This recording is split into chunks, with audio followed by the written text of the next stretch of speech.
Ready? Okay, is the team ready over there? Good morning, everyone. We're going to go ahead and get started. It's April 9th, State Land Board meeting, and the sun is shining, which is a rare thing this month. We also want to welcome our new Secretary of State, Bev Clarno, to the Land Board, and just delighted to have you here today and your new team. So, thank you. Director Walker, take it away. Okay, great. Thank you so much. Welcome, everyone. And it is nice to have the rain stop. I felt like I was needing to build an ark this weekend. It rained almost 2 inches in Eugene on Sunday. So first up on our agenda is request for approval of the minutes of the February 5, 2019 State Land Board meeting. That is at tab 1. So I'm sure you've all reviewed those, and I'll punt that back to you, Governor, for a motion. Is there a motion? Madam Chair, I move approval of the February board minutes. Treasurer Reed moves approval of the February board minutes. Are there any objections? Madam Chair. Secretary Clarno. Thank you. I'd like to be excused since I wasn't here. That sounds appropriate. Thank you. With the Treasurer Reed's aye vote and mine as well, I think that approves the minutes, and we'll excuse Secretary Clarno. Okay, we'll go right into our informational items, and I realize I got all set up here, and I'm going to turn it over to Mike Viteri. So Mike is with the Treasurer's Office. He's going to come up and give you the, I'll just stay right here. He's going to give you the annual report on the Common School Fund investments and distributions for fiscal year 2018, and I always look forward to his detailed and informative report. So Mike, you're on. Thank you, Ms. Walker. Good morning, Governor Brown, Secretary of State Clarno, and Treasurer Reed. My name is Michael Viteri. For the record, I'm the Senior Investment Officer with Treasury. I think it might be worth going to a little preamble about what Treasury does, and since my boss is here, I'd like to lateral over to him to provide that. He does a great job. Thank you for setting me up there. Thank you, Mr. Viteri. The Treasury, I mean, I think the Secretary of State knows this well. We do a variety of things in the Treasurer's Office. When I'm out in public, I often joke that people tend to head for the exit when they hear that the treasurer is in the room, and I assume that's because they think we collect taxes or are responsible for the budget, neither of which are true. But among the things that we do is keep public money safe, and Mike is part of a really seriously world-class team in doing that, as you'll hear. If you look at the comparison amongst our peers over the last several different periods of time, we're number one or number two. A lot of that is because of the world-class talent that we've attracted to Tigard and the work that they do. The Common School Fund is one significant example of that, and you'll hear about the techniques and the approaches that we're bringing to that work, and it's obviously in the interest of school kids and the state as a whole. So we're glad that Mr. Viteri is here. Thank you very much. Thank you. In your packet, we have the annual Common School Fund memo, so I won't go into detail about that. The PowerPoint is really just to hit upon the highlights of the fund. So back in September 2017, the Oregon Investment Council approved the new strategic asset allocation policy for the Common School Fund, which resulted in a 10% allocation to real estate, we termed it here real assets, and a 10% allocation to alternatives. Now, Callan Consulting helped with this study. They also, as you might recall, performed the distribution study for the Common School Fund. So they did the strategic asset allocation policy, and the end result is, our expectations, our hopes are that it improves performance. So here you'll see that the prior allocation, you look down to the gray bar, you'll see that the expected 10-year return is 6.5%, standard deviation being 14.5%, and standard deviation is just the expected range of returns. So if you look at 6.5 plus 14.5 is what an upper end standard deviation range would be. 6.5 minus 14.5, that gets you into the negative return range. That's the range of outcomes we expect, just from a statistical perspective. If you look at the approved asset allocation, there was a Marginal improvement in expected return, 6.6%, so a 10 basis point return, but a pretty sizable decrease in standard deviation, going from 14.5 to 13.2. So this was an outcome was pretty good. By diversifying the Common School Fund to these other asset classes, we have a more diversified fund with an improved expected return potential. So I've got a spoiler alert for you here. The returns we have here did not manifest in 2018. So here the returns, market value of the fund, about $1.6 billion. If you look at the returns for the 3-month period ending December 2018, Q4 2018 was a brutal time. We had a negative almost 6% return. For the 1 year, it carried over into the 1 year, and it carries over into all the time periods. Negative almost 4% for the 1 year period. Returns for 3, 5, and 10 are positive. They're above the 4% distribution rate, so we generally tend to look at these returns on a long-term basis, and we think it's performing admirably. So that's one look at it. Another look at it, another way to kind of benchmark ourselves is to see what the Common School Fund policy, how it performs against the Common School Fund policy benchmark. And there you'll see we've had negative relative returns. I'm going to get into why we've had those negative relative returns, but the short story is that it's really come from public equity and private equity over the shorter to mid-term time frame. Go to the next page. For period ending December 2031, the year was tough. The quarter was tough. It was extraordinary, although not an unprecedented environment. 2018 was only one of 3 years since 1926 during which stocks, government bonds, corporate bonds, and commodities performed worse than cash. Now, cash had about a 1.5% return, but these other asset classes underperformed that. And that's only happened in 1931 and 1981. Now, I was around in 1981, so I kind of remember it. It was after the oil embargo, the energy crisis, and this was kind of an inflationary period of time. So there was restrictive monetary policy happening. Unemployment was pretty high, so it was just a bad year. 1981 was just a bad year. In dollar terms, I'm putting the underperformance in dollar terms. 30% of it can be attributed really to public equity.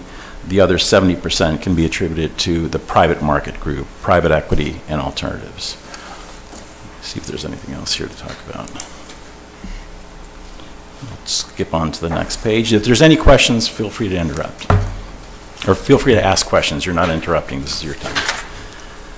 So within public equity, the majority of underperformance can be attributed towards what we call the value common factor.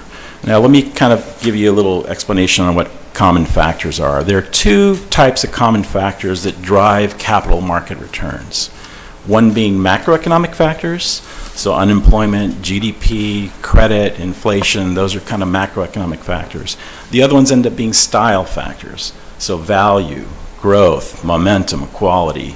These are factors that have shown to have persistent performance, persistent positive performance for decades now. There have been, I'd say, 3 or 4 decades worth of academic studies that show that investing in value stocks, investing in momentum stocks, investing in quality and low vol stocks provides better returns than the market, than basically the index.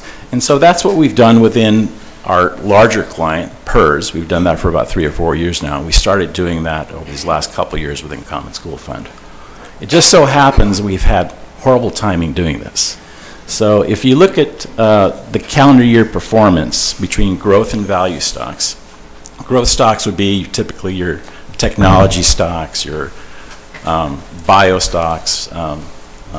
Value stocks would be your utility stocks, generally stocks that you find in the Dow Jones Industrial companies that have had great success, that are kind of cash cows, Procter & Gamble, they're kind of consumer staples. Those are considered value stocks.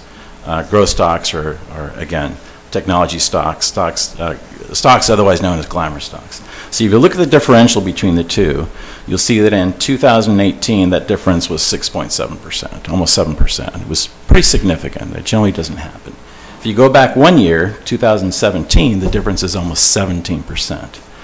The lower graph shows the performance differential between growth and value, we're way on the right-hand side. It's almost been a 10-year period of time in which growth has outperformed value. You have to go back almost 90 years to see that same phenomena happen again, which is back in the late 1930s. So it's been unprecedented, but it's happened in the past. It's extraordinary, but not unprecedented. Mike, doesn't that also reinforce the point you were making before about our bad timing being a reason not to pay attention all that much to timing, since they are persistent factors and we're getting closer to a consistent approach to these questions? That is correct. I mean, we just started restructuring the Common School Fund in earnest with the new allocations to our alternatives and to real estate. We started restructuring the public equity portfolio, so it's just, I'd say it's just unlucky, just bad timing. But the point is, we're not trying to time anything when we do this. That is correct. We're not trying to time. We have a strategic asset allocation policy, and we implement accordingly, and we're in it for the long run. We're in there for perpetuity, really. One of the things we did, and I'm going to take an example back to OPERF. When I started at Oregon State Treasury about 10 years ago, PERS had about 60 public equity managers. So I oversee the public equity bucket, if you will. We've rationalized that down to about 18, and we also manage some of those assets internally. We've done more or less the same thing over the last 2 years with Common School Fund. We've kind of rationalized the number of managers and invested in managers that we have high confidence in, that are investing in these types of style factors that we think are going to be outperforming over the long run. We're just unfortunate that the timing was kind of not great for us. So I mentioned alternatives. We invested in alternatives at the beginning of last year, and although differentiated from public equity, there is also the desire to invest in these other factors within the alternatives. And alternatives covers quite a few different areas. It's infrastructure, it's timber, it ends up being these types of factor tilts that are event-driven, managed futures type tilts. They were also subject to the value phenomena, so value just underperforming significantly. And it's not as if that's the only investment they have in alternatives, it's just the value component just really hurt that component quite a bit. Again, that was we just started investing that in, I think, February 2017, so the timing was a little difficult. Rough. Again, the performance has come back quite a bit. Within private equity, that's a little bit of a different story. That's more of a longer term phenomenon. Common School Fund started getting invested in private equity in 2007, so about 10 years ago. For PERS, the big pension plan, private equity we started investing in private equity about 34 years ago, so there's a long-term track record. So given that we started investing in private equity in 2007, you'll see that there's quite a bit of concentration in vintage years 2007 and 2008. Well, it just so happens after you roll the clock forward a few years, you get to find out where that performance has been. You know, what's your performance of those managers have been? And they've been predominantly third tile performance managers. You'll see another big slug of investments happening between 2013 and 2015. So really about 90% of the fund was invested in 5 years, 5 of the 12 vintage years that were available. So we had the same phenomena happen in OPERF. So there was quite a bit of investment happening after the global financial crisis, then there seemed to be a respite, and then we started investing again. So the lessons learned from this are that, especially from the private equity group, is they're going to have a more systematic, more diligent process of investing in every single vintage year. And this just assures diversification, so we don't run the risk of over-diversifying in a particularly bad period of time, so we can kind of diminish that effect. Another word for that is consistent across year over year. Yes? That is correct. That's consistent. And also there's a desire to kind of work with smaller number of GPs, general partners, so that we can have a better say in negotiating fees and terms in the fund. So going forward, or what we've done on an update over the 2017 and up through December 31st, 2008, we've invested in 2 alternative funds for the alternative group. That was the 10% allocation. This is not yet 10%. This is about 7%. JP Morgan and BlackRock. We've invested in 2 real estate mandates, DW Reef and Morgan Stanley Prime. We are currently working on 2 alternative investments, 1 real estate investment, and 2 new private equity commitments. And we expect to reach the OIC-approved targets by late 2019. And I do want to say that it's not just me that's making these investments. I work with other senior investment officers, other subject matter experts at Treasury that head up private equity, that head up real estate, that head up alternatives, that head up fixed income. And we work in collaboration together to determine what kind of funds make sense for the Common School Fund. And ultimately, those are all approved by my boss, John Shervin, the CIO. And I don't want to leave on a low note. So, given that we've crested over March 31st, 2019, we've got a new quarter under our belt. This is preliminary information, but strong start to 2019. It's amazing what 1 quarter can do. So if you look at the 3 months performance down below, where it says 3/29, 2019, the return was 6.03. Our benchmark is 4.96. We've outperformed by 1.07. If you look at the 3-year number, we've gone from a 6.13 absolute return to an 8.07. You look at the 10-year number, we've jumped from 8.27 to 11.04. So this positive number is kind of rippled across all these timeframes. And our relative performance, you'll see the rather larger negative performance on the excess return at negative 1.21 in the upper panel, negative 0.245, negative 1.61. That's diminished quite a bit. So we're confident in the way we're investing. We think this was just kind of a blip in the market, but we expect these portfolios to kind of continue performing well, and we expect to hit all our metrics going forward. I don't know if there's any questions or not, or comments. Treasurer Reed, any comments or questions? One question, I think, for the benefit of the land board might be just an update on the progress using the proceeds from the Elliott Forest certificates of participation, how that's been allocated. Absolutely, absolutely. So you'll see that at the end of 12/31/18, our market value was $1.571 million. You'll see as of March 29th, 2019, it's $1.745 million. That includes the $100 million that we received and invested within a couple days of receiving those funds in the fund. We currently have it invested 35% in fixed income, 65% in a public equity index as a place card holder for future investments. We're looking at investments in alternatives that invest in timber, in renewables and energy renewables and things of that nature. So there's quite a bit of work yet to do, but it's invested right now, and it'll be drawn down over time. Thank you. Secretary Clarno, any comments or questions? Very good. Nice to hear. Thank you. Keep Thank you growing very that much. puppy. Let's Thank get you. it up there. Thank you very much. Have a good trip. All right. Thank you so much. I always enjoy that report. It's illustrative. Joining me at the table is Bill Ryan, our Deputy for Operations, and he's going to give you another great report about our real property program for fiscal year 2018. Good morning, Governor Brown, Treasurer Reed, and Secretary Clarno. For the record, I'm Bill Ryan, Deputy Director here at the Department of State Lands, and I'm providing an update on the annual report on Common School Fund real property for fiscal year 2018. So the primary purpose of this report, and I'm just going to walk through the report that's in your binder.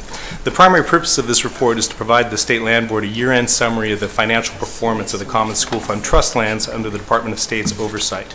Included in the summary are the overall revenues and expenditures associated with these lands, which are the result of a broad range of real property management activities, including leases, easements, licenses, special uses, and land sales and exchanges. This annual report, this reports the outcomes from the 2018 fiscal year and includes discussion of real property management direction and priorities. Under the direction of the 2012 Real Estate Asset Management Plan, the Department of State Lands manages approximately 2.8 million acres of state-owned lands, which includes both trust lands and statutory lands. These lands are further categorized into 7 different real property land classifications. We have forest lands, agricultural lands, rangelands, industrial, commercial, residential lands, what we call ICR lands for short, mineral and energy resource lands, waterways, and special stewardship lands. And in Appendix A of the report actually has a map which shows the distribution of these lands across the state. So trust lands are those lands that were granted by the federal government to Oregon for the use of schools upon its admission to the Union, also known as Admission Act lands. The Land Board is directed by Oregon's Constitution to manage these lands for the primary purpose of generating revenues for K through 12 public education. This mandate places a trust obligation on the board to maximize revenue to benefit multiple generations of K through 12 students and requires obtaining market value from the sale, rental, or use of Admission Act lands. Statutory lands are also referred to as non-trust lands, and they include 1.3 million acres of state-owned waterways, which includes navigable waters, tidally influenced waters, and the territorial sea. These lands are held and managed by the Land Board for the general benefit of all Oregonians. The state's management of these waterways is conducted to avoid unreasonable interference with the public trust values of navigation, recreation, fishing, and commerce. So Appendix B includes a summary of revenues and expenditures organized by land classification for fiscal year 2008 and also shows the prior 2 years for comparison. 2018. I'm sorry, 2018. I forgot a teen there. And the department also does engage in land sales and exchanges. In fiscal year 2018, we completed 2 land sales and no land exchanges. A total of 117.8 acres of trust land were sold, including 71.8 acres of forest land and 46.0 acres of subsurface mineral ownership. The total income received on those lands was $254,515. So there are 4 different performance measures identified in the Real Estate Asset Management Plan, what we call the REAMP. The aim of the AMP is to show improvement in those measures over time.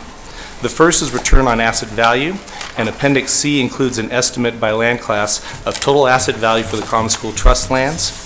In fiscal year 2018, the return on asset value for all trust lands averaged 0.22%. This measure was primarily influenced this year by continued expenses on the Elliott State Forest.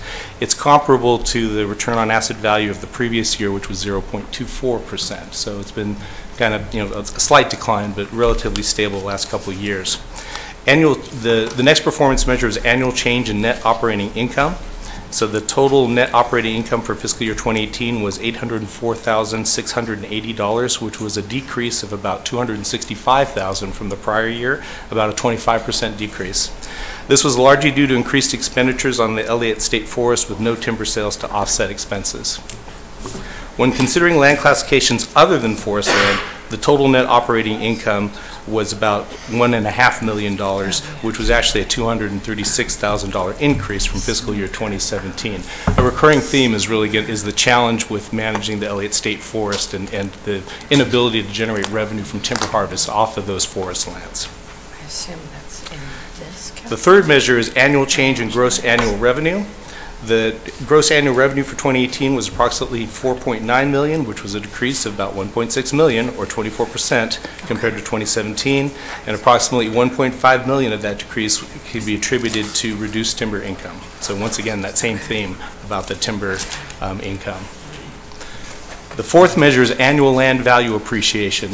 The real property market value for 2018 is estimated at $547.8 million. This is an overall increase in land value of about 0.64% across all land classifications compared to 2017. And the approximate market value is based on best professional judgment by staff. Bill, can I stop you there before Sure. we go on to the next section? And I just have a question about the income. And I'm assuming we're getting some resources from either solar, geothermal, or wind, and is that calculated under rangelands? How is that? How would we see those resources coming in? So those would be under, excuse me, Governor, those would be under the mineral and energy resource classification. Okay. And we currently are not generating a large amount of revenue. There's quite a bit of interest in state lands for solar production and wind energy production.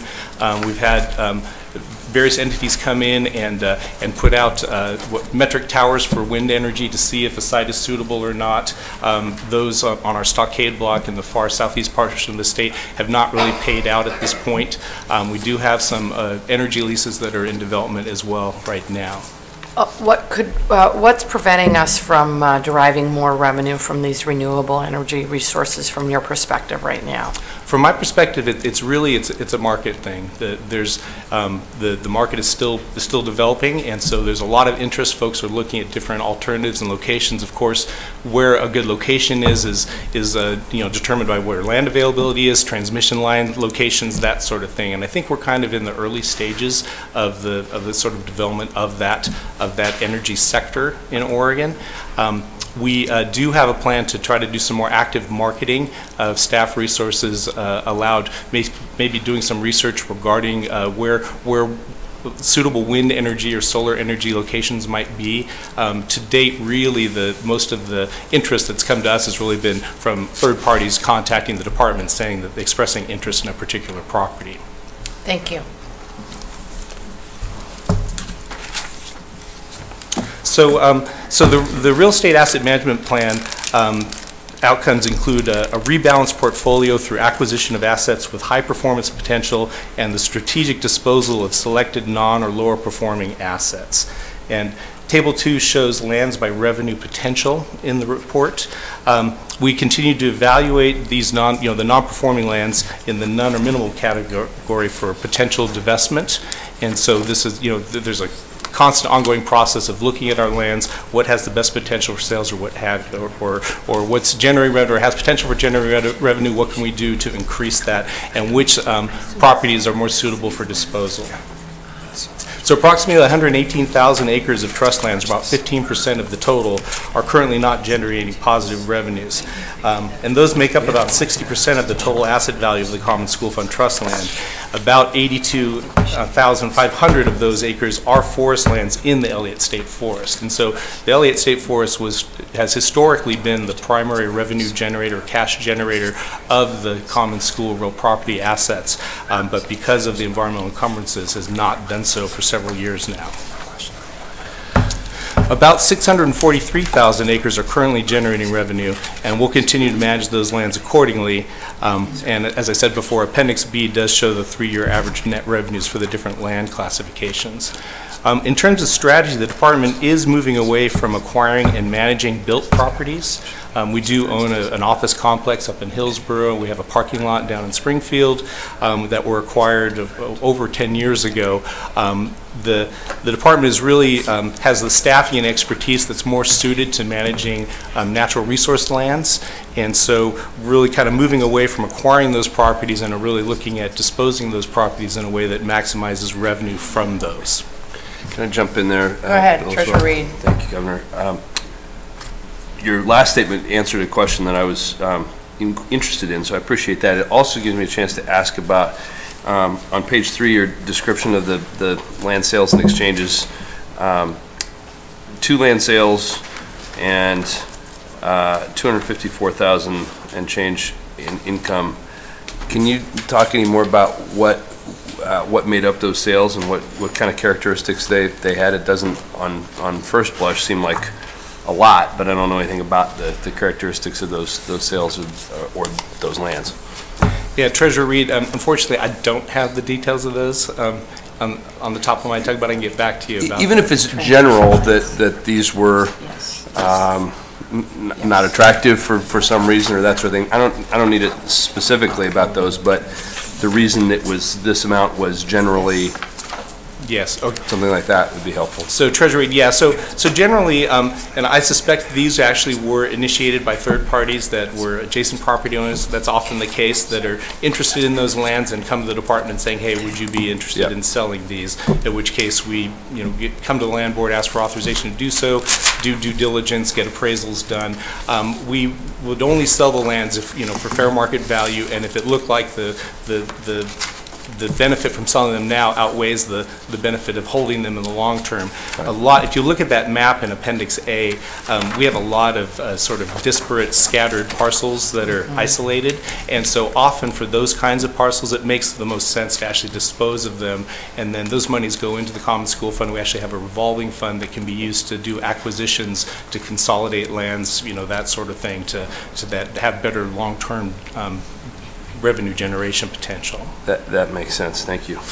And the mineral ownership one also, we own the subsurface mineral rights to a lot of land. This is a result of exchanges that happened with BLM back in the past, where they were not able to, at the time, evaluate or assign a value to the subsurface minerals in an efficient way, and so decided that we'll exchange the surface ownership, but leave the subsurface ownership as is. And so we actually own subsurface mineral rights to a lot of lands across the state. And so often when someone's purchasing those from the federal government, they want those mineral rights as well, and we'll release them. We actually have TOGAMI take a look at the potential of those, and often the case is that there's not a lot of value there associated based upon the geology of the area, and so then we go ahead and sell those mineral rights so that they've got a whole title for the property. Thanks. All right, where was I? So the department, looking forward, the department continues to work through finding a resolution to revenue challenges associated with managing trust land within the Elliott State Forest. And Director Walker is going to give an update during the other section on what's happening with the Elliott State Forest. We recently hired a forester who will facilitate this effort, also looking at the roughly 34,000 acres of forest land that are managed by the Department of Forestry Forests that are not in the Elliott State Forest. Those lands are actually being analyzed with the Board of Forestry Lands as part of a West Side HCP, Habitat Conservation Planning process that hopefully will allow us to generate some additional revenue from those lands as well. So, when the Elliott is resolved and when the Board of Forestry HCP, if that's a successful process, I think we can anticipate some better revenue generation from our common school forest lands in the future. We're also improving our rangelands by doing not just weed treatment and removal of invasive juniper trees to increase the amount of forage on our 650,000 acres of rangeland, and so that also will generate additional revenues in the future as well.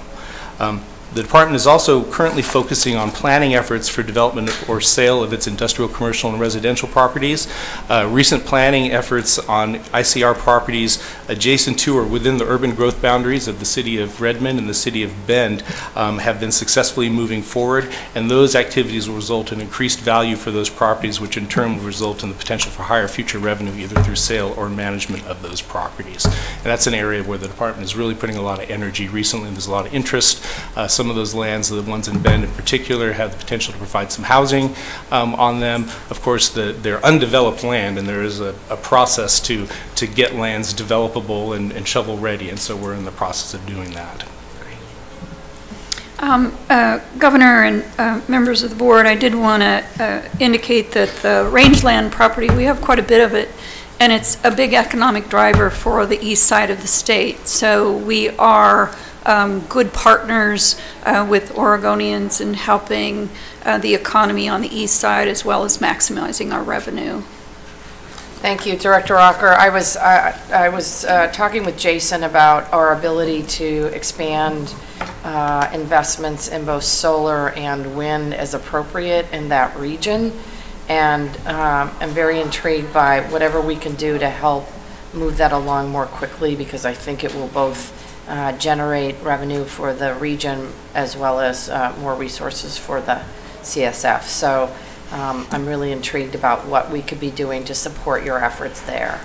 Governor, I appreciate that, and I will say also, when I was in the legislature, I passed a bill that allowed us to build transmission lines on Common School Fund property using a little-known section of the Constitution that was passed in the 1930s. We have not yet done that and taken advantage of it. My attempt at that bill at the time was to take the backscatter parcel that was in Christmas Valley that was owned by the Air Force, but by the time it was a two-session bill, so by the time I got it passed, a co-op bought the lines for $1. And I was devastated because, as you can imagine, the value of those lines was not in the lines, but in the ground underneath, because all the EIS had been done, environmental impact statement. So that has been one of the things that I've really wanted to focus on here, because I think there is some opportunity that we might be able to grab, particularly now as we're really looking at alternative energy sources. Thank you. Any other questions or comments from the board? Madam Chair, I just make Secretary a comment. Clark. It's one of the things that Deputy Walker mentioned, not Deputy, I'm sorry, Vicki, is the fact of the transmission lines. That's the real, there's lots of area to put solar and wind and those, but hooking to transmission lines is a real problem. Okay. Thank you. Thank you, Bill. All right. We will move along into our action items and your history lesson for the day. You knew that was coming somewhere. So we will move to action item 4. This is a request to whether the land board should authorize the initial due diligence for the sale and possible partition of Department of State lands, land on North Tongue Point, as you can see in Appendix A. And, you know, we've had a little back and forth in the land board about North Tongue Point and South Tongue Point. There's a lot of tongue points. This time we're focusing on North Tongue Point, and the authorities are listed below. So basically, the North Tongue Point property is on the deep water channel of the Columbia River at the eastern end of Astoria, and this tract is adjacent to a former U.S. naval base at North Tongue Point, which includes long shipping piers. So this is where I'm going to bring in your history lesson and tell you about the great things we've done at Tongue Point. So shortly after you all hired me about a year ago, Senator Betsy Johnson asked me to join her and Mark Ellsworth at the time with Regional Solutions to come out to Tongue Point and talk with Hyack Maritime. Hyack Maritime wanted to, well, they bought the property. They are involved in vessel repair and fabrication expansion, and they needed a way to expand without going under. As Senator Johnson said, there'd been a lot of tire kickers over the years, but no one stuck. So there's piers, as I indicated, the long shipping piers that the military used. This is your history lesson. The U.S. Navy was very active in Oregon during World War II. There were 3 naval air stations, a blimp base, and the U.S. Navy Armed Guard were important aspects of our defense on the Northwest coast. And you can read more about this on the Oregon World War II Memorial website. Prior to World War II, Tongue Point Naval Air Station, Astoria, was established primarily as a seaplane training base. There was a patrol bomber, Catalina flying boats, and they conducted coastal patrols. The facility also was a site for pre-commissioning and commissioning Liberty ships and escort aircraft carriers, or baby flat tops of the classification CVE, that were built in Portland, Vancouver area shipyards. So there was a lot of economy then. So those piers were part of the lease of Hyack Maritime. Only 2 of the 5 piers are usable, yet we were charging them full price for all 5 of them. So we got together with staff. Staff came up with a brilliant solution. We were able to reduce the cost of their lease, and Hyack Maritime is doing extremely well at the site. And they are now, as they said in their presentation to me, meeting the state of Oregon's goals being to create high-paying long-term jobs in Astoria and greater Clatsop County. So along comes Burgerson Construction.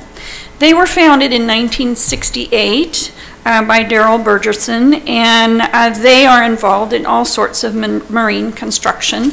They have been doing some work out at that site, and they want to purchase our property, which is great. So that is what I'm asking for today, is that we ask you if we could do due diligence to look into their application to purchase the northern part of the property. Let me say, however, that the site is not without its problems, but they've been resolved. So the problem is there's a landfill on the site. That was created by the Navy when they created the Navy base, and they put all their bad stuff into the ground. And in 1992, there was a discovery of groundwater contaminated with heavy metals and PCBs above limits for safe drinking water. So in comes the Army Corps of Engineers to clean it up. There is money through Congress that funded this cleanup because the money funds former defense sites. The place has been capped. The landfill has been capped, and it's determined as safe at this point, but it's unlikely that anyone wants to buy that part of the property. So we're going to be looking at our conversation with Burgerson about whether they want the whole parcel or just the parcel without the landfill. I think the state of Oregon might end up owning a landfill in perpetuity. But I think it's important here to continue with the economic development of the region. We'd like to ask you if we can perform our due diligence studies on this sale. It's 15.23 acres, and possibly partition that. We would certainly do an open competitive sale process. I don't know who else is interested, but I'm really excited that we have the local economy really responding to the development work we've done there. So our recommendation on this item is that the Land Board authorize the department to initiate due diligence studies for a sale and to potentially partition the property located at Township 8 North, Range 9W, Section 11, Tax Lot 5800. Right, questions or comments? Treasurer Reed, do you have a motion? Madam Chair, I move approval of the staff recommendation, the initiation of due diligence activities. Treasurer Reed moves approval of the staff recommendation to authorize the department to initiate due diligence studies for a sale and to potentially partition the property located at Tongue Point. Any objection? Any objection? I guess it's so approved. There we go. All right, thank you. Item 5, we are going to postpone until our June Land Board meeting, so we'll move along to item 6. Governor Brown, you say you're a climate hero, and yet you continue to stay silent on Jordan Cove, which is the largest fossil fuel project in the state. You claim that you want a rigorous and fair public review process. The only rigorous and fair outcome is a resounding no. I really appreciate your comments. As you might be aware, the public comment period closed for on February 5th. Listen to us or let us speak. We will not be quiet about the danger posed for our community by Jordan Cove. Okay. We will not be quiet as Jordan Cove buys an entire new division of the Coos County Sheriff's Office, and as they prepare to arrest and silence protesters. Okay. We will not be quiet as a massive fossil fuels project threatens over 400 waterways, local fisheries, indigenous territories, and private land. We will not be quiet as frack gas undermines the future of real green energy and climate stability. We will not be quiet, even as you stay silent on Jordan Cove. Governor Brown, you say you're a climate hero. We say it's time to act like one. Stop. No Jordan Cove! No Jordan Cove! No Jordan Cove! No Jordan Cove! No Jordan Cove! Governor Brown, don't let us down! Governor Brown, don't let us down! Governor Brown, don't let us down! Governor Brown, don't let us down! Governor Brown, don't let us down! Governor Brown, don't let us down! Governor Brown, don't let us down! All right. Governor Brown, don't let us down! Governor Brown, don't let us down! Governor Brown, don't let us down! That'd be great. That's still, yeah.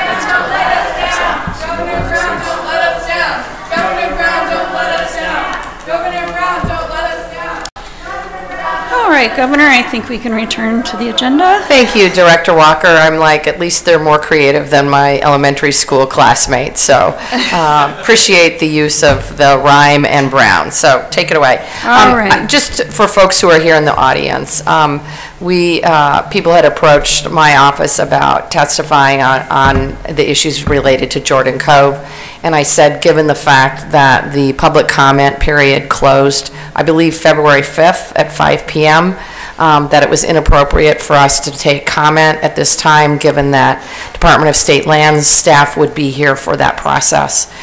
So when we have closed the public comment period, it's because we want to make sure that all sides have an opportunity to fairly participate, and as I mentioned, the public comment period closed in February. Thank you, Director Walker. Take it away. Thank you, Governor. Moving on to agenda item 6. This is an issue about whether the State Land Board should initiate rulemaking to impose restrictions on the public recreation use of state-owned banks and islands on the Willamette River within the city of Eugene, where I happen to live. That doesn't mean that's why it's here, I just happen to live there. So let me give you a summary. The city of Eugene currently manages most of the riverfront properties along the Willamette River where it flows through the city. It's quite lovely. Actions include patrolling areas for illicit activities, camping, dumping, trash, graffiti, and the posting of occupied encampments for removal. Camping is not permitted on city property, and when active camps are encountered on parkland, a posting is left notifying campers that the area is scheduled for cleanup. The city conducts these cleanup activities along the Willamette River in the interest of protecting riparian habitat and water quality. And as you can see in Appendix A, it shows the location of these islands. There's about 16 of them here. And then Appendix B is the garbage and filth that is left behind that is getting into our waterways. The city has previously cleaned up these camps and dumping on islands in the Willamette as they had assumed it was city property. Oh, but imagine this. When they were out there recently in July, some of the campers said, "Hey, you can't kick us out of here. You don't own the land. The state of Oregon owns the land." Yes, indeed, the state of Oregon does own the land. These islands were formed after statehood and through accretion, which is growth by gradual accumulation of layers. I had to look that one up. It makes them state-owned. In a typical month, the city of Eugene posts approximately 100 camps for cleanup throughout the city, approximately 1/3 of which are along the Willamette River. And in fact, in the last 18 months, they cleaned up 44 campsites at a tremendous burden and cost to the city. So since July, the department has been monitoring these state-owned lands with the assistance of Eugene Parks Division staff, Eugene Police Department, and the Oregon State Police. The city has documented illegal or nuisance activity on this land, and of course you've seen it, pictures of it. It's just unbelievable what they do to this land. Offensive littering and dumping, reckless burning and open fires, damage to riparian vegetation and wildlife habitat, interference with property, and certainly damage to the property. So based on these ongoing issues, our staff has been involved in conversations with the city, and we felt it best that we should engage in rulemaking to consider a permanent recreational restriction on all state-owned lands identified in Appendix A. I will tell you, this is not a problem that is unique to Eugene. It occurs in Salem, it occurs tremendously in Portland, and we're fighting that issue constantly with derelict and transient vessels in the water. So this is not an unusual request. I do, as the director of the department, have the authority to immediately close the site to camping, and I will be doing that. We'll be closing it to uses between 10 p.m. and 5 a.m., but that's only a short-term fix. I need to enter into the long-term rulemaking, and that has to be approved by the Land Board. So the department recommends that the State Land Board authorize the Department of State Lands to initiate rulemaking to impose restrictions on the public recreational use of state-owned banks and islands on the Willamette River within the city limits of the city of Eugene. Thank you, Director Walker. I have to say thank you to the City of Eugene for cleaning up these sites for the last several years. We appreciate their time and energy and hope they're not planning on sending us a bill. With that happy note, any other comments or questions? Secretary Clarno, do we have a motion? Yes, I would so move to authorize the agency to move forward with the rulemaking. Great. Secretary Clarno supports, moves that we authorize the the Department of State Lands to initiate rulemaking. Is there any further discussion? Is there any opposition to the motion? Boy, I'm really messing up my motions this morning. None? All right, with that, so approved. Go forth, clean up the river. Thank you. Thank you, Governor. Yes, it's far worse than your office mates leaving dishes in the sink that are annoying as well. But this one is just an abomination, and so we will take care of it. I remember when I was a senator, I spent a lot of time on the annual river cleanup, so my community will be happy that we are doing something positive here. All right, we're going to move into the other category, which is always exciting for me because I sort of get to, yes? Oh, there are? I did not know that. Okay. I'm told there are 2 individuals signed up for public testimony on item 6, even though you have just approved this. Oh, I'm sorry. I'm terribly sorry. I did not know that. I did not know that either. We're going to open the comment period on item number 6 for public comment. Please come on up. I'll step out. And got 2 folks signed up, Jim New and Susan Mackinson. Yep. Okay. Good morning, welcome, and I'm sorry. My name's Susan Macomson, and I live in Eugene. And I actually use these trails, you know, in Alton Baker Park a lot. And I have really mixed feelings about this because I've seen some of the trash. I would say, to be really honest with you, there's a lot more trash in the last 3 weeks before this hearing than I've ever seen in the years I've been walking Alton Baker, just to let that be known. I find it a little disturbing because I've never seen this. It looks like people just threw garbage bags of trash out. And I've never seen that before until really recently, and I couldn't figure out why it was happening. But I'm an environmentalist, but I also work at the Egan Warming Center.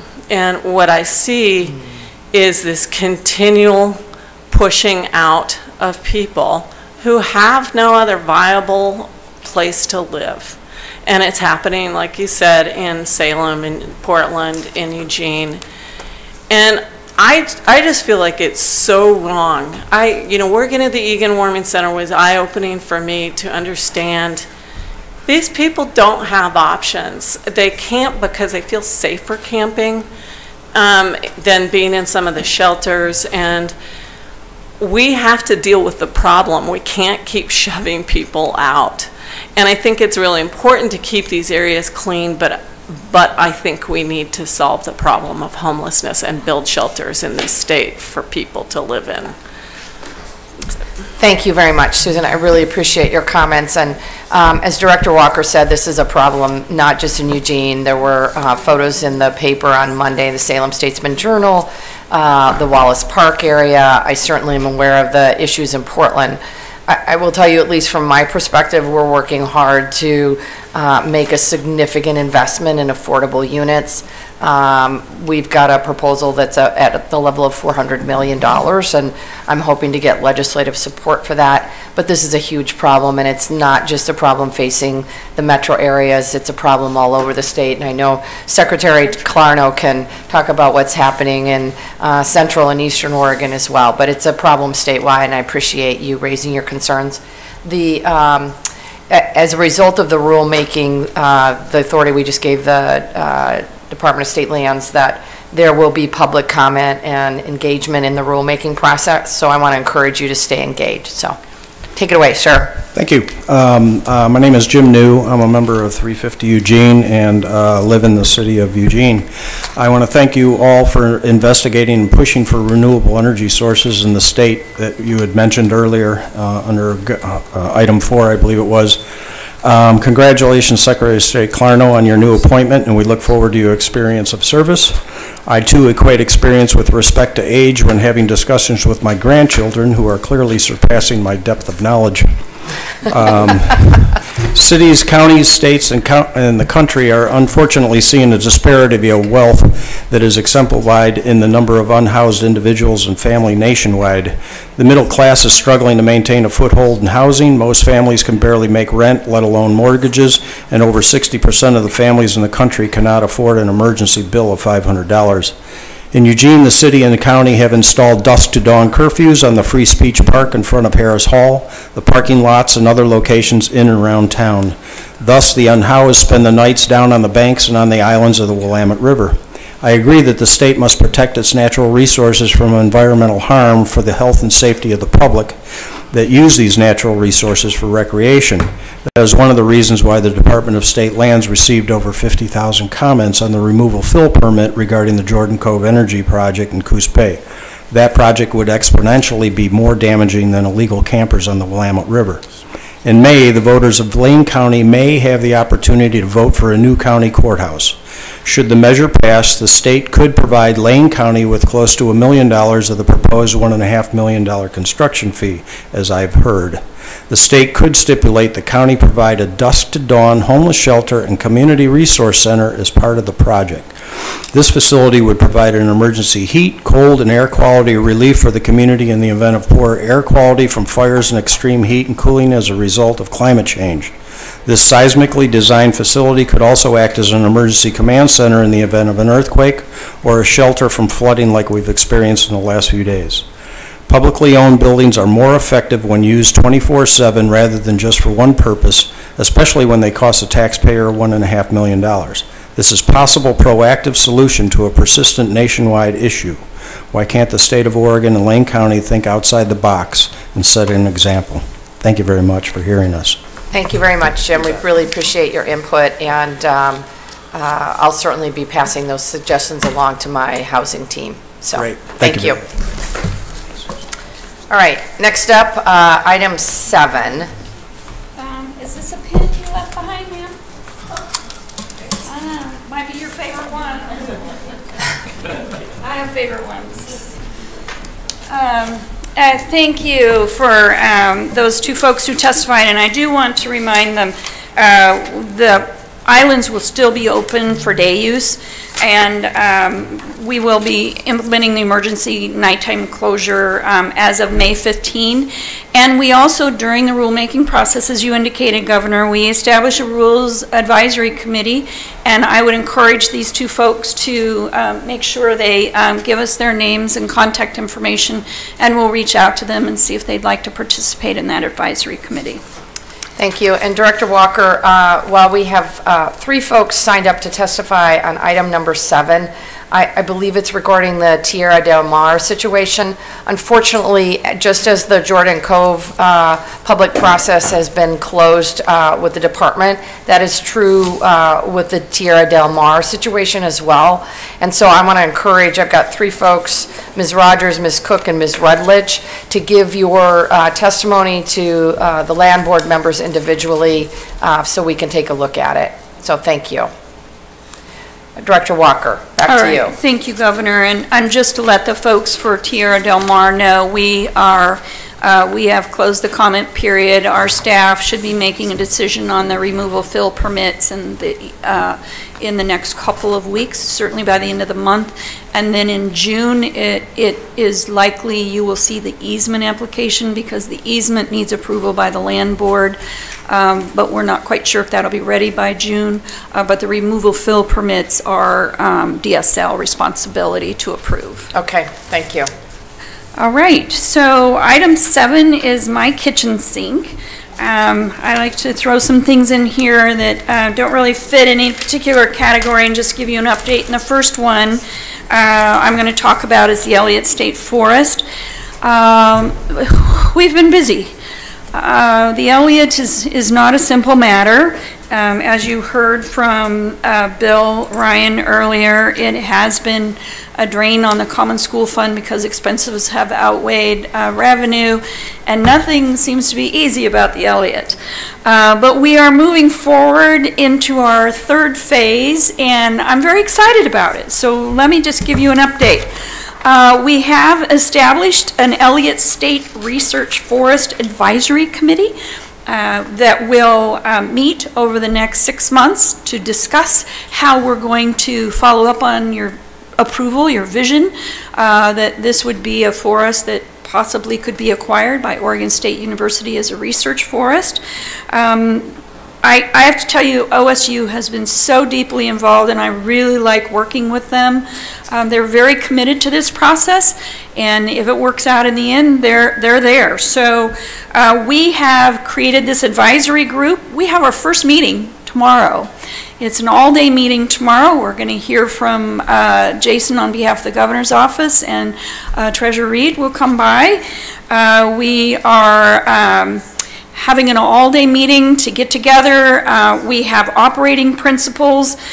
We have also, when we selected people to be on the advisory committee, we didn't want to just check a box. Oh, you're a conservationist. Oh, you're a recreationalist. Oh, you're a this. We really looked at the whole that each person could bring, the history behind each person and the talent they have. And I think we've done a really good job of putting together a great team. We also have asked for tribal engagement.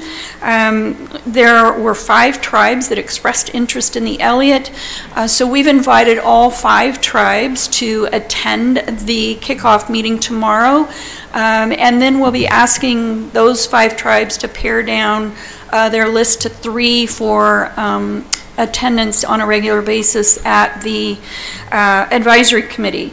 In the meantime, we will engage in government-to-government consultation with all 5 tribes that have expressed interest. If there are more tribes, we will do that. The federal agencies have asked to participate in that government-to-government process during the habitat conservation process. So we will be doing that. We will also, DSL, both our department and Oregon State University, will be holding public events for Oregonians to learn about the planning process and to provide input. We are planning a Salem public open house for early May. We are also looking at an event in August that may include a tour of the forest, and we're hoping to do that in Reedsport, my alma mater. And Secretary Clarno, you are from the South Coast originally, are you not? Yes, Langless, Oregon. Ah, see? And I left a long time ago. But we won't talk about that. But it's still there, yes, and still thriving. So our goal is to provide ways for the public to stay informed. Our website will be thoroughly updated consistently. Allie is with us until Mount St. Helens Day when her baby is due. So we're trying to get someone to come in and pinch hit while she is gone on maternity leave. But we anticipate having, once we come back to you in December with a plan, we will present that plan to you in December. We'll open it up for public comment, and then we will go out on the road for about 3 evening public hearings around the state to hear comment on that. And then we hope to have presented enough information to you that in February of next year, you'll be able to make a decision what our next step will be. We do have Oregon Consensus involved in the advisory committee process. We have contracted with them to help facilitate and manage this process because it's a big deal. And I also will tell you that we are looking into a grant program that the environmental, that ESA has, the Endangered Species Conservation Grant has available, and we're looking into that to see if we can get some of those grants to help pay for our HCP so we don't have to pay out so much on the Common School Fund. Director Walker, Yes. Any thoughts about how we can help the HCP process moving along expeditiously? Is there anything we can do as land board members to encourage that, or is there anything that the department can be doing to ensure that it's completed in a timely manner? Governor, thank you for that question, and I think we are doing everything we need to. We appear at the policy meetings on a regular basis and to ensure that this process is moving forward. But I will tell you, the federal agencies are as eager to get to an HCP as we are. There's some of these folks who have worked on this for years. Decades, I'm sure. Yes, and they want to retire, and they don't want to retire with this hanging out there. And so I was very clearly told that this is their priority. So for some of those members on the team, it's very personal. So I think we're moving forward with all due dispatch, and ICF has just been a tremendous contractor. These people are awesome. So I think we're fine.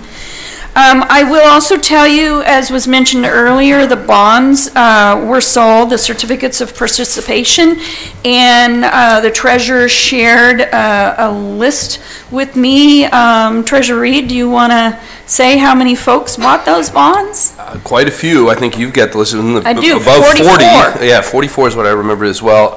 There was more interest than capacity, which resulted in a better interest rate for us, and hopefully that's a harbinger of that level of interest in bonds and financial instruments that have a sustainability element to them. Great. Yeah, and I think some of us were thinking about buying those for Christmas gifts for people, but the minimum bond sale, I think, was $5,000, which is a lot of money, but for most of us. But we did sell the bonds successfully. That transfer took place, and the money moved from Oregon Department of Forestry into our account. So we do now have that in our account, do we not, Lee? And we are now earning interest on it.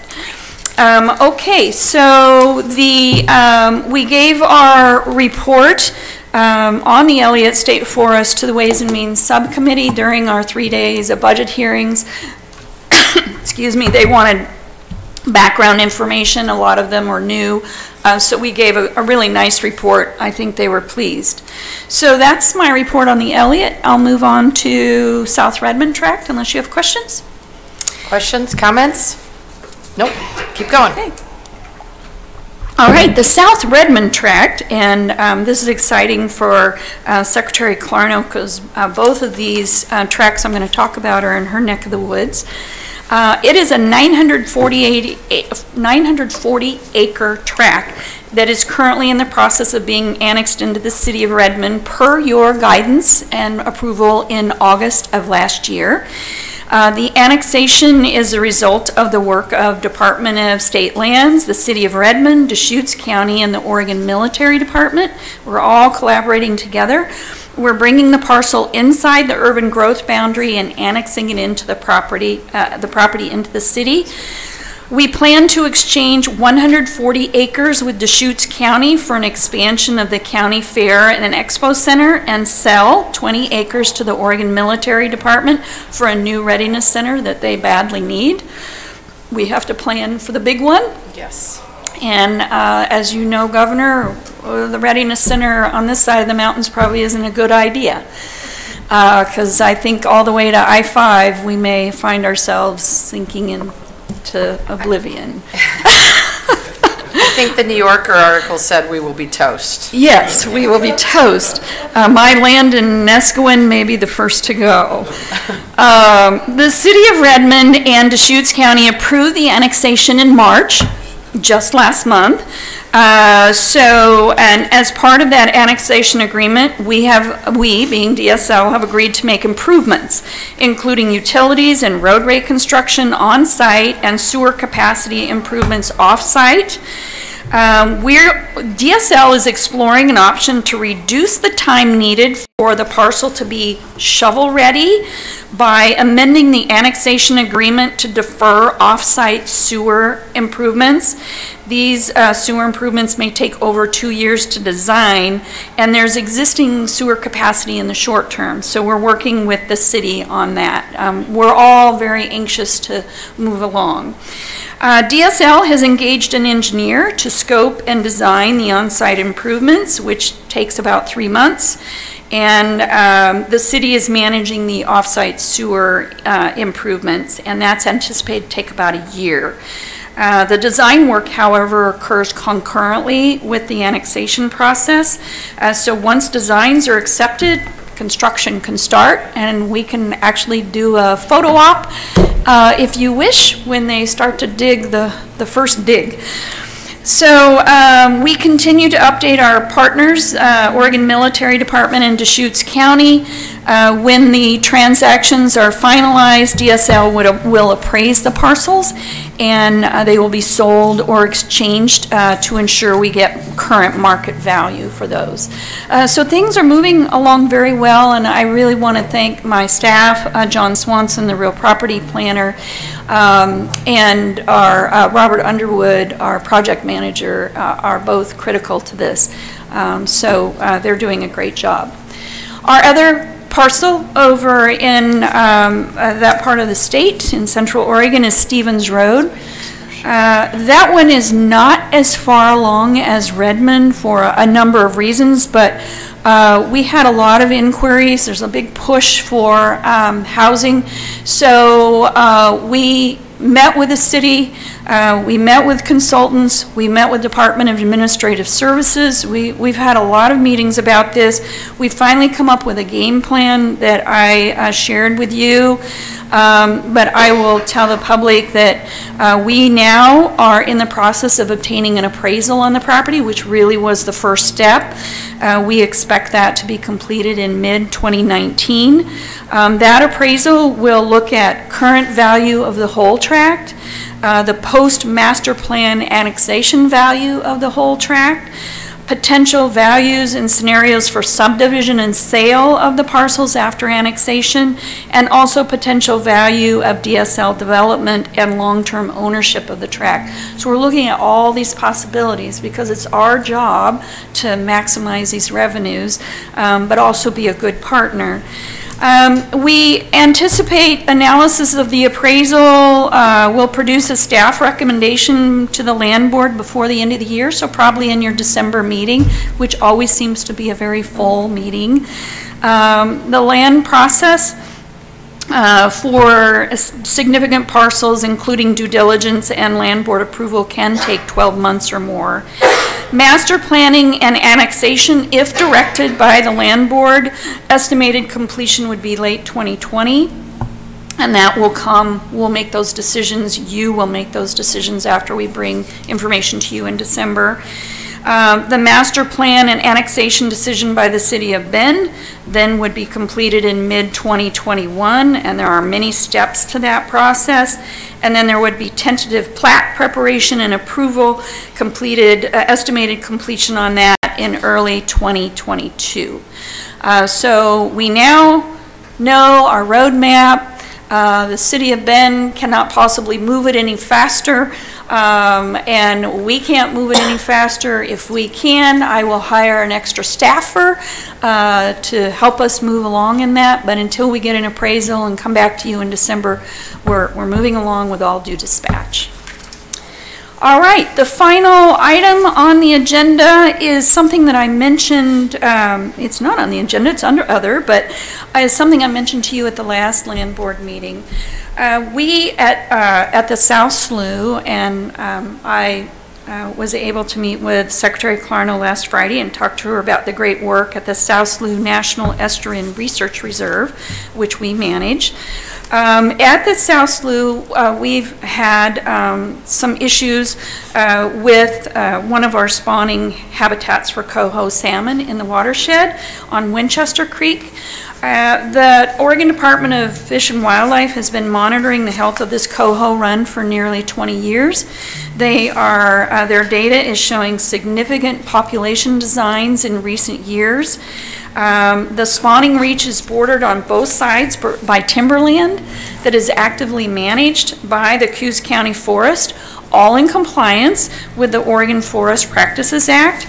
However, the soft sediment and the steep slope of the stream banks and the high potential for windfall of trees suggest that wider forested buffers are needed to protect the in-stream spawning habitat in the area.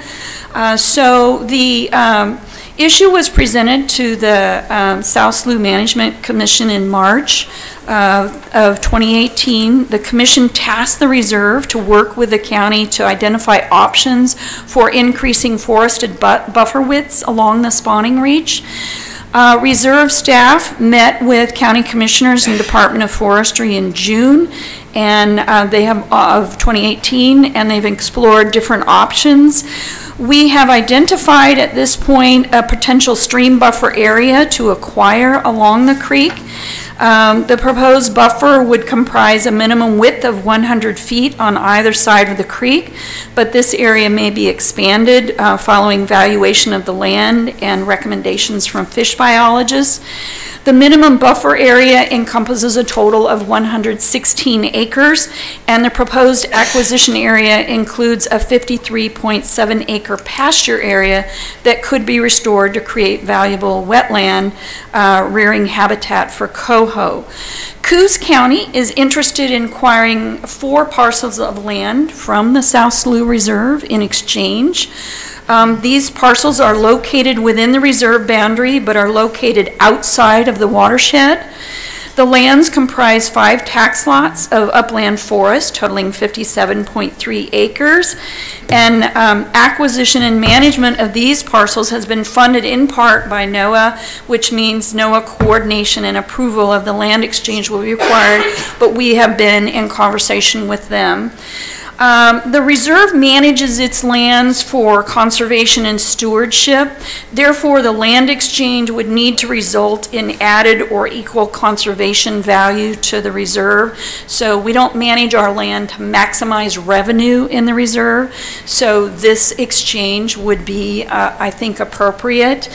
Coos County, however, maximizes its forest for revenue, and rightly so. So their land exchange, they don't want to lose any revenue. So we're just trying to find a happy medium. The South Slough Reserve Manager and I consulted with the Coquel Indian Tribe on November 29th of 2018.